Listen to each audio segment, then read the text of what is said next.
Vamos agora com a entrevista importantíssima, hein? Atenção, temos aqui o governador do Rio Grande do Sul, Eduardo Leite, conosco. Governador, muito obrigada por novamente conversar com a gente. A gente não consegue nem imaginar o tamanho da pressão, do caos emocional que é gerir um estado passando por tamanha dor. Mas, claro, é atribuição, né, para todos os gestores que foram eleitos para isso. Eu quero começar, por favor, lhe perguntando sobre esse momento em que as pessoas, ao verem a água baixar, querem retornar para suas casas. A gente sabe da atribuição e responsabilidade, um baita trabalho da Defesa Civil. Por exemplo, que a Defesa Civil diz, olha, aqui ninguém pode retornar. Só que a gente está falando de um cenário de caos, de milhares de casas.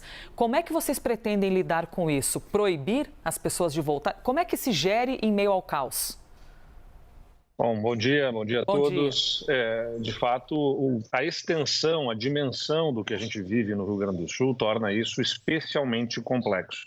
No ano passado, a gente já tinha tido uma grande dificuldade, né, um grande problema envolvendo o Vale do Taquari, especialmente, alguns municípios de pequeno porte, alguns de médio porte naquela região muito atingidos, e agora a gente tem uma dimensão pela extensão do que foi afetado no Rio Grande do Sul. Na região central do estado, a região dos vales, a região da Serra Gaúcha, a região metropolitana e na região metropolitana envolvendo municípios muito populosos. Não tem como se projetar proibir as pessoas de retornar a determinadas localidades na medida em que as águas baixem. Até porque não há uma alternativa viável para todas elas de moradias provisórias, por maior que seja o esforço nessa direção. Nós estamos buscando dignificar os abrigos, qualificar os espaços onde essas pessoas estão convivendo, trabalhando muito fortemente para viabilizar alternativas de moradia de forma provisória e também para agilizar as moradias definitivas, mas no curtíssimo prazo isso não se viabiliza. Então, nós veremos sim pessoas retornando a localidades, mas muitas não terão nem para onde retornar. E é para estas, especialmente, que se debruça o olhar do poder público na coordenação entre os governos municipais, as prefeituras, né, que têm especial responsabilidade ali para fazer os levantamentos, identificar cada uma dos perfis de população atingida, para que a gente possa desenhar soluções conjuntamente também governo do estado, prefeituras e governo federal para cada uma das famílias nesse momento. Vamos em frente aqui com a entrevista com o governador do Rio Grande do Sul, Basília Rodrigues, por favor. Oi, governador, obrigada mais uma vez pela entrevista. Quando o senhor acha que o governo local ou o governo federal, nessa parceria com os senhores, poderá erguer as primeiras casas? Além do que tem de estoque de casas já prontas que vão ser destinadas a essas pessoas, o que é insuficiente para a quantidade de desabrigados e desalojados, quando a gente vai conseguir dizer, olha, houve a reconstrução do Rio Grande do Sul, pelo menos a construção dessas casas? Bom, Basília, no ano passado a gente teve aquele evento do Vale do Taquari. E a gente observou justamente a dificuldade de se colocar a execução das moradias de lá para cá. Já vinha fazendo reuniões com a minha equipe antes desse evento climático, né, para buscar agilizar processos para a construção de moradias. Inclusive, encaminhamos uma contratação numa forma inovadora, por ata de registro de preço, de construção de moradias definitivas em um modelo construtivo rápido, como dos blocos, módulos de concreto, e também já estávamos encaminhando a contratação na modalidade de steel frame, que é uma das modalidades construtivas rápidas, para o Estado ter essa contratação e poder fazer, a partir dessa ata de registro de preço, as ordens de início em cada uma das localidades, os municípios mapeando locais, né, terrenos com infraestrutura para poder receber essas obras e o Estado, então, emitindo as ordens de início, como já estamos fazendo. Já emitimos a ordem de início na semana passada para o município de Santa Teresa, por exemplo, que fica no Vale do Taquari. Lá estavam previstas 12 moradias, já emitimos ordem de início para 24, na verdade, já dobramos o número de moradias e temos a expectativa, portanto, que entre 4 a 6 meses essas moradias possam estar prontas lá no município de Santa Teresa, para dar um exemplo. Assim como a partir dessa contratação que já fizemos, tenhamos a execução também em outros municípios que estão nos apresentando áreas. Eu fui nesse final de semana visitar outros municípios, como Arroio do Meio e Cruzeiro do Sul. Os prefeitos já estão apresentando também terrenos onde identificam a possibilidade de construção. Vamos agilizar isso com a nossa equipe para executar esses que são de um programa do governo do estado. Do governo federal existe ainda também a manifestação que o presidente Lula fez sobre a disposição de entrar forte na questão habitacional, o que é muito bem-vindo. O governo federal tem recursos também com capacidade de execução, um fôlego muito maior ainda do que do próprio governo do estado para a execução de moradias.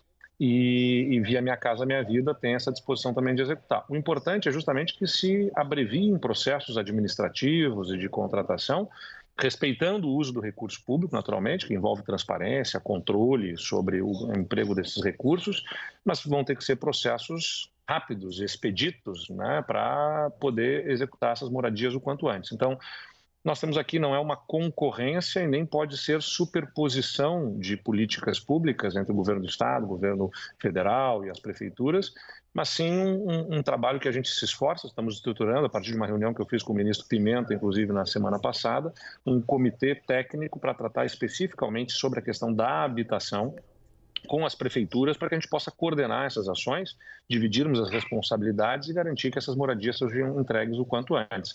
Mas eu acredito que nos próximos meses a gente já começa a ver primeiras moradias sendo entregues, pelo menos é o esforço que o governo do estado está fazendo naquela política que nós conduzimos diretamente. Ou seja, importantíssimo que haja esse olhar federal, Minha Casa Minha Vida e tudo mais, mas que seja célere dentro do possível em meio a uma caoticidade, né? Que é uma equação muito difícil, mas claro, é a nossa atribuição aqui questionar os gestores e principalmente o governador do estado. Débora Bergamasco também está com a gente.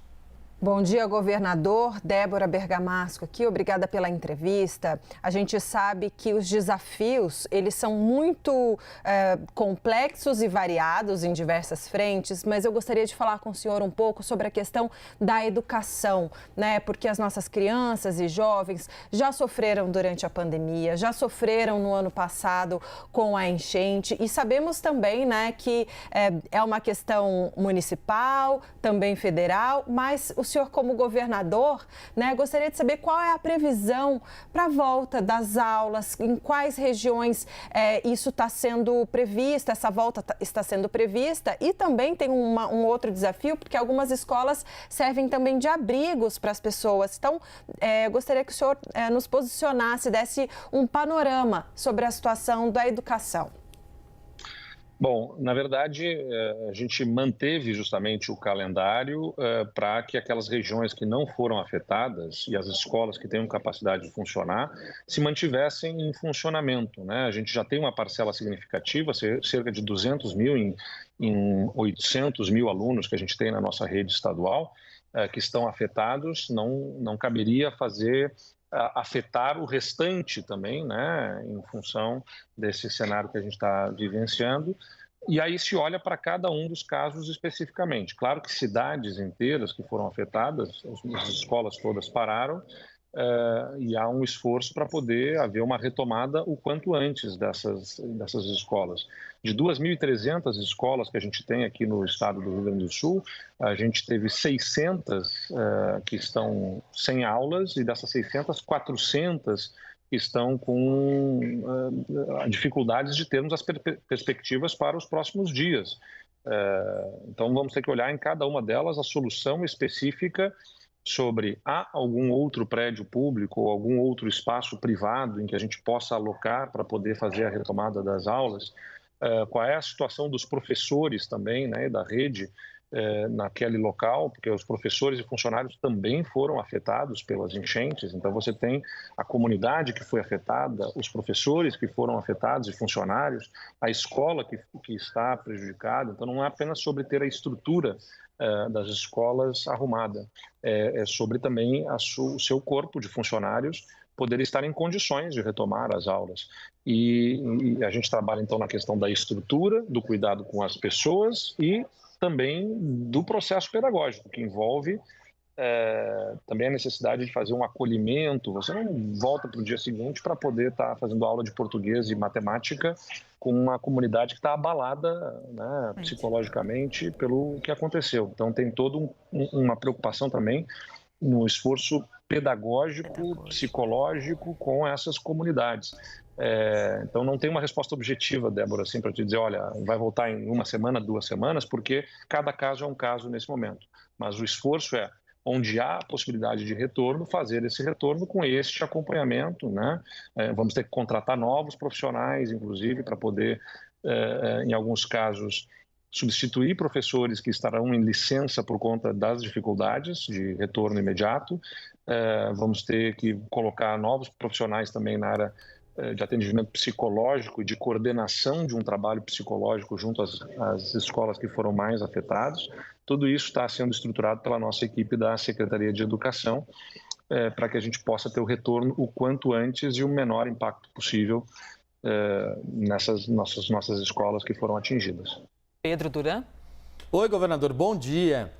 Tem uma entrevista tua para a Folha de São Paulo, que foi ao ar ontem à noite, começo do dia hoje, que passa por 2 questionamentos, 2 críticas que são feitas à tua gestão em meio às enchentes. A primeira delas que você teria mudado centenas de normas ambientais, o que teria dado margem para que, de fato, as enchentes tivessem acontecido com mais gravidade. E a segunda de que você teria sido avisado pelos estudos técnicos de que poderia haver uma cheia fora do comum. E aproveitando que isso é feito e está sendo falado, e o que o senhor falou sobre isso na Folha, queria te dar a oportunidade de também explicar esses 2 pontos para quem está acompanhando a gente aqui na CNN. Olha, Pedro, tem, né, nesse momento, eu entendo, de comoção, pessoas buscando culpados, né, e aqueles que fazem a tentativa de, como diz, engenheiro de obra pronta, né? O crítico do jogo jogado para dizer o que podia ter sido feito. Quem está no jogo, jogando dia a dia, como nós estamos aqui há 5 anos, com grande esforço para botar salários em dia, recuperar a capacidade de investimentos do Estado. Quem conhece e acompanha o Rio Grande do Sul sabe, faz 3 anos que a gente colocou salários dos servidores em dia. Os bombeiros não recebiam em dia, a Defesa Civil não recebia em dia, não tinha capacidade de investir em qualquer frente aqui no Estado. A gente fez um grande esforço para colocar esse Estado em condições de ter as contas básicas em dia, voltar a ter capacidade de investimento e aí, a partir disso, trabalhar sobre planejamento nas diversas áreas, inclusive na Defesa Civil e na proteção ao meio ambiente, onde o Estado também falhava muito, né? E continua tendo as suas dificuldades. Você não aperta um botão e no dia seguinte você está vivendo, né, todas as soluções, tudo resolvido. Vamos lá, a parte da questão ambiental. As centenas de normas que foram alteradas aqui, na verdade, dizem respeito a uma atualização do Código de Meio Ambiente do Rio Grande do Sul, que é um código que, por exemplo, dobrou o valor das multas para infratores. Aqui nós tínhamos as multas até 50 milhões de reais, passaram a ser multas de até 100 milhões de reais e corrigidas pela UPF, que é a Unidade Padrão Fiscal, que não havia correção antes. Então, o infrator pagava até a metade do valor que hoje paga e sem correção por conta do código que existia anteriormente. Então, o nosso código tem mais punição a partir das mudanças legislativas que nós fizemos aqui no Estado. Nós criamos a figura do pagamento por serviços ambientais. Quem faz a coisa certa, protege o meio ambiente, nós temos uma ferramenta agora para poder reconhecer, prestigiar e até pagar quem faz os serviços ambientais nas suas áreas, não apenas punir quem faz errado, mas inclusive usar os recursos de punição para poder ajudar quem faz a coisa certa a continuar a se manter, estimular a fazer a coisa certa. Entre outras tantas ações, como a proteção ao bioma Pampa, que é um bioma que existe só no Rio Grande do Sul e não tinha nada na lei que previsse sobre a sua proteção, e nós colocamos essa proteção dentro do nosso Código de Meio Ambiente. Então, nessas centenas de alterações está a proteção ao meio ambiente num patamar que antes não acontecia aqui no Estado. Agora, claro, é um cenário, né, que está aí gerando toda a cobertura que a imprensa dá, as manifestações e a mobilização nas redes sociais, e que gera esta oportunidade para críticos e pessoas interessadas politicamente a conduzir narrativas que não se sustentam, né? E sobre os estudos que alertavam, que protege o meio ambiente. Sobre os estudos, como disse, esses estudos são levados em consideração e esses alertas viraram ações do Estado para poder tentar colaborar para sistemas de alertas mais robustos, Mas, como eu disse, a capacidade do Estado estava sempre limitada por uma condição fiscal adversa. Então, o Estado fez tudo o que esteve a seu alcance ao longo desses anos, só que o seu alcance ele é curto na medida que é um Estado com dificuldades fiscais para poder fazer os investimentos em todas as áreas. Quando eu digo na reportagem na Folha de São Paulo que o Estado também tem outras agendas, tem a ver com isso, né? É fácil você pegar um ponto específico e dizer, mas por que não fez aqui todas as ações que deveria ter feito? Eu digo, porque o Estado tem outros problemas anteriores que dificultam a ação, inclusive nessa área. O Estado tem uma agenda na segurança pública, viveu uma crise horrorosa na segurança pública, que envolveu a necessidade de colocar atenção, energia, financiamento para poder reduzir os indicadores criminais, como nós reduzimos aqui no Estado. O Estado vinha perdendo qualidade na educação, precisava colocar energia, foco, atenção para poder recuperar indicadores de ensino, como a gente tem recuperado as posições nos rankings do IDEB nos últimos anos. O Estado não conseguia pagar os salários dos servidores, precisava reformar, reorganizar a máquina para colocar salários em dia. O Estado precisava ter atenção ao meio ambiente e ações para a resiliência, e para isso também fomos tomando providências em várias frentes aqui no Estado. São muitas as agendas que tomam o governo e sobre todas elas nós temos agido. Gostaria de poder agir com muito mais força e vigor, mas infelizmente a gente lida com um cobertor curto que se busca atender às várias demandas que a sociedade tem nas várias frentes. E nesta, né, quem critica não traz também o que afinal deveria ter feito e com que recursos faria, então, ao longo desses últimos anos, os investimentos que dizem ter faltado por parte do Estado. Seguimos aqui ao vivo com o governador do Rio Grande do Sul. Governador, trazendo aqui para o olhar prático de vocês, na hora de organizar a dosimetria da dor. É muito difícil isso. Qual cidade merece mais? Quem perdeu a cidade inteira? Não. A que teve mais número de mortos? Não. Onde tem mais dificuldade para diminuir? De que maneira vocês estão estruturando isso e mais? Famílias que perderam parentes, né? Famílias dos mortos da tragédia, terão prioridade nas decisões? Ou seja, primeiro para essas famílias a gente vai conseguir aqui a viabilidade de uma casa, primeiro para essas famílias, porque de fato na hora de elencar uma dor, o luto é algo que você não tem nem como pagar, né, para ter a pessoa de volta. Indubitável. São perfis muito diferentes, né? Está falando sobre a questão da moradia, por exemplo. Para a solução da moradia, que é tão complexa, por que ela é complexa? Porque você tem desde pessoas extremamente pobres e pobres, para quem não há qualquer capacidade de se reerguerem sozinhas, para quem você precisa colocar uma casa dada, e essa casa dada terá um determinado tipo de construção, de padrão construtivo, que tem que ser digno, naturalmente. Você tem as pessoas que têm renda e que são de baixa renda ou média renda, e as soluções são outras que têm que ser viabilizadas para essas famílias onde tem renda, e você vai subsidiar, ajudar, mas não necessariamente você vai construir e dar uma casa especificamente. São soluções diferentes em regiões, em espaços diferentes, a região metropolitana, o interior do estado, para cada uma delas tem uma solução diferente. Então a gente está atuando agora para ter esse levantamento, esse diagnóstico, de forma a poder organizar as ações do poder público de uma forma ágil, transparente, né, e que atenda a essas ordens de prioridades. Municípios que vão ter que ser, partes deles realocados, né, para localidades mais seguras, onde pode ser feita uma ação de proteção às cidades como diques ou a dragagem do rio, ou seja, o que puder proteger para evitar que se repita esse fenômeno, né, que nós observamos, quais são as ações que podem ser empreendidas. Tudo isso está sendo organizado, né, e essa palavra junto final, com governador, as ações de restabelecimento do serviço. Essa palavra final é do Estado, não do governo federal. De quais cidades, na verdade, são a prioridade? Em coordenação, né? Sim, bom, naturalmente o Estado lidera esse processo, né, para dentro do Estado. E dentro do Estado nós fazemos isso junto com as prefeituras também, porque não é o Estado que vai chegar lá no município e vai dizer simplesmente para ele como que ele vai se reconstruir, onde, de que jeito. Isso envolve o município também. Nós somos uma federação em que municípios são entes federados também, federativos, e que a gente precisa trazer para a tomada de decisão conjuntamente. Essa coordenação, ela envolve o Estado liderando com os municípios e um apoio que vem do governo federal, que é importante também. Basília Rodrigues. Por falar em municípios, governador, este é um ano de eleições municipais. O senhor acha que manter as eleições para outubro, faltam menos de 5 meses, pode atrapalhar a reconstrução do Estado? O senhor há pouco disse que alunos e professores não vão estar com cabeça para ensinar português e matemática em sala de aula, né? Porque estão abalados psicologicamente. E os políticos e aqueles eleitores que querem ir às urnas, há espaço para falar de política, de pré-campanha e campanha eleitoral?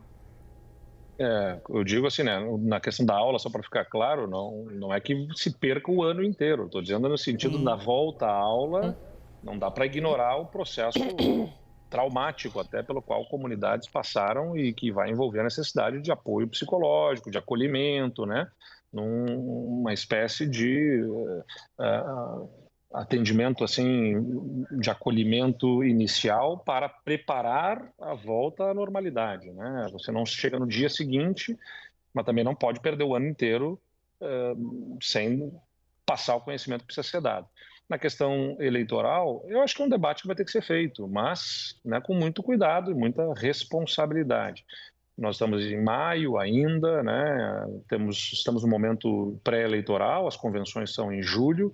Eu acho que agora, assim que as águas baixarem, a gente tiver o encaminhamento das soluções em termos de moradia e de soluções emergenciais nas questões logísticas do Estado que foram afetados, estabelecer esse debate da questão eleitoral. É precipitado ainda, né, tomar uma decisão, ou inclusive uma opinião a respeito do assunto, mas é um tema que vai merecer debate sobre a possibilidade de nós termos as eleições no momento em que elas estavam definidas aqui para o Rio Grande do Sul, diante de uma situação que vai estar onde nós vamos estar canalizando as nossas energias para a reconstrução e, infelizmente, um processo eleitoral, às vezes, não contribui com o melhor ambiente para esse processo de reconstrução, né, que o Estado vai estar vivenciando. Mas, eu insisto aqui com muito cuidado, essa discussão eu acho que ainda não é o momento, ela vai acontecer logo mais em algumas semanas, também não vai poder tardar muito, porque vivemos uma democracia, o voto é importante, a decisão pelo voto popular é fundamental sobre os seus governantes. Vamos ter que entender melhor daqui a algumas semanas qual é o estágio e o momento que a gente vai estar vivenciando para poder ter o momento eleitoral com a oportunidade da soberania popular expressar aí os desejos sobre o seu destino. Governador, então, só para esclarecer, o senhor defende ou não defende o adiamento? O senhor acha que tem que ter um debate sobre isso? Essa questão. O que eu compreendo é que há razões para se debater o assunto, mas eu não tenho ainda a condição de dizer se deve haver ou não a postergação. Não estou defendendo a postergação da eleição, o que não quer dizer que não signifique que o debate não seja necessário nesse momento. Débora Bergamasco, seguimos aqui aproveitando esse rápido tempo do governador. Governador, já que estamos falando de política agora, acho que é importante mais uma vez o senhor se posicionar por um assunto que vem gerando muita discussão no campo político, aqui em Brasília também, foi a criação do Ministério Extraordinário, né, com a nomeação de um ministro que é do Rio Grande do Sul, que tem essa interlocução, tanto conhece o Estado, também interlocução aqui com o governo, que é o Paulo Pimenta. Ele nomeou aí seu número 2 também, uma pessoa da confiança dele, que também é do PT, que também tem esse histórico de trabalho nos municípios aí no Rio Grande do Sul. E mais uma vez, a gente vê que o senhor tem uma postura muito de união e pacificação em relação a isso também. Mas desde que esse ministério foi criado, eu gostaria de saber, mudou na prática alguma coisa em relação a ter mais agilidade? O senhor sentiu alguma diferença ou alguma até dificuldade política? Se o senhor puder fazer essa avaliação, de fato, está adiantando alguma coisa? Olha, Débora, você falou aí que é importante me posicionar sobre isso, mas eu quero insistir aqui. O mais importante para a população gaúcha nesse momento é que eu possa conduzir o processo de reconstrução. E isso envolve juntar forças. eu não estou preocupado simplesmente em me posicionar politicamente sobre isso, sobre aquilo. Pelo contrário, eu não quero que a política atrapalhe a entrega das moradias, as pontes que têm que ser refeitas e as obras rápidas que devemos fazer para sistemas de proteção e resiliência das cidades. Esse é o meu foco, né? Então, o presidente da República, a legitimidade que tem como presidente da República, estrutura o governo da forma que entende pertinente para dar suporte aqui à reconstrução. O que ele criou foi uma secretaria extraordinária, com status de ministério, para apoio à reconstrução. E o apoio é bem-vindo, como eu insisto, o apoio dos voluntários, o apoio das doações, o apoio da iniciativa privada, o apoio que vem de várias partes, o apoio da imprensa, que mobiliza em torno do assunto, tudo isso é importante para o Rio Grande do Sul. O importante é que numa federação, como nós somos, haja um entendimento, né? Somos a união que a gente fala, né? do ente federal, a união federal, ela é justamente a soma das partes, e que partes são essas? Os estados, né, e os seus municípios, compondo esta união que forma a República Federativa do Brasil. Portanto, é muito importante que haja este reconhecimento das partes que formam um todo e a legitimidade do próprio Estado conduzir o seu processo com um apoio que é importante. Eu tenho falado com o ministro Pimenta, falei ainda hoje pela manhã com ele, nos reunimos na sexta-feira, e se esse é o canal que o presidente Lula apresenta, vou utilizá-lo, como falo também com os diversos ministros, recorrentemente com o ministro Haddad, com o ministro Valdez, com o ministro Múcio, que está hoje também aqui, com quem vamos reunir, ministro da Defesa, com os ministros em todas as pastas, a ministra Nízia por conta das ações da saúde, o ministro Camilo na questão da educação, ministro Jader, ministro Renan, em todas as áreas, todos os ministérios, a todos que eu recorro, ministro Silvio na questão do aeroporto, a todos eu tenho recorrido, por todos tenho sido bem atendido, e uso esses canais para poder garantir a reconstrução do meu estado, que é a minha prioridade. Vamos então à última pergunta, que é ao governador Pedro Duran, por favor. Eu sei, governador, que tem uma série de pessoas na tua equipe que são muito competentes, inclusive engenheiros, que já estão estudando qual é a alternativa para o futuro para o Rio Grande do Sul não enfrentar. Por exemplo, problemas como as prefeituras enfrentaram com a falência do sistema de diques e também de casas de bombas, que muito embora tenham uma efetividade, às vezes não funcionam como não funcionaram dessa vez. Qual é o modelo que eles têm te apresentado, as pessoas que estão na tua equipe, que estão estudando o tema, para ser um modelo alternativo a esse sistema para prevenir enchentes e inundações? Esses sistemas de proteção e de drenagem são responsabilidade dos municípios. Então, o muro, os diques, as casas de bombas de Porto Alegre são operados pelo Departamento de Águas e Esgotos, que incorporou o sistema de drenagem da capital e que responde por esse sistema. O Estado, né, até aqui, não se envolvia com este tema. O que me parece é o caso, né, a partir disso que nós estamos vivenciando, é que o Estado possa se estruturar no sentido de não assumir essa responsabilidade, mas ter uma estrutura que faça o acompanhamento, colabore, fiscalize, sugira alterações, né? O que hoje o Estado não tem. O Estado não tem um departamento ou uma estrutura para esta avaliação e para este trabalho nas suas secretarias. Eu acho que o Estado vai ter que entrar até para coordenar as ações e os investimentos que deverão ser feitos para cidades que não têm sistemas de proteção e que devem passar a ter, e também para colaborar com aquelas que têm, no sentido de revisar, modernizar e garantir o funcionamento adequado desses sistemas de proteção, uma vez que a gente está vivenciando essa situação climática extrema com recorrência e com frequência, que faz com que a gente tem que estar sempre em alerta aqui, né, no estado do Rio Grande do Sul, a partir do que a gente está vivenciando, especialmente nesses últimos 2 anos. Governador do Rio Grande do Sul, Eduardo Leite, muito obrigada pela entrevista. Tínhamos muitas perguntas, mas compreendemos também aqui a questão que é mais importante, claro, salvar as pessoas, né? Ter mais tempo para salvar as pessoas do que conversar, dar entrevistas, mas agradecemos, porque é nossa responsabilidade também. Muito obrigada. Obrigado a vocês, e a imprensa está fazendo um trabalho muito importante também, levando todas essas informações a todo o Brasil e ao mundo. Obrigado. Muito obrigada, governador Eduardo Leite, Basília Rodrigues, Débora Bergamasco, Pedro Duran. Rodada grande, hein, de perguntas, mas claro, apesar de a gente ter desejo de perguntar outras coisas, tipo o aeroporto de Porto Alegre, quando a gente tem de, né, entregar o governador para os trabalhos, que é claro, num grau de importância, salvar os seres humanos em primeiro lugar.